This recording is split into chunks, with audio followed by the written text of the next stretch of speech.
Hola, ¿qué tal? ¿Cómo están, chicos y chicas, jóvenes y adultos de todas partes del Perú? Yo soy Alexito y el día de hoy te traigo un video nuevo, un video interesante porque me siento en deuda con todos ustedes. A inicios de año, quien les habla se comprometió a brindarles métodos y técnicas acerca de tatuajes, acerca de dibujo, de pintura, lo cual no se estuvo cumpliendo. Y hace algunas semanas he recibido una ráfaga de comentarios en mis redes sociales, en mi TikTok, diciendo: Alexito, parece que lo que hablas no tiene validez, no se cumple.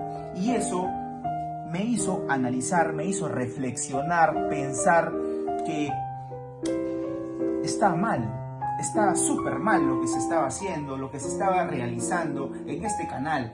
Y es por eso que te traigo este súper video, este videazo que no te lo puedes perder, acerca de cómo vas a iniciar en el mundo del dibujo, paso a paso, desde el nivel básico hasta el nivel avanzado.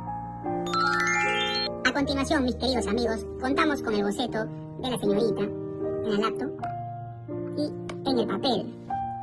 Ya hicimos el rostro y vamos a continuar haciendo puntos claves. ¿Para qué sirven estos puntos claves, estimados amigos, estimados compañeros del arte del dibujo? Sirve para comenzar a desarrollar el cuerpo, la silueta de la persona, en este caso de la señorita, de la dama, de la princesa, de la reina.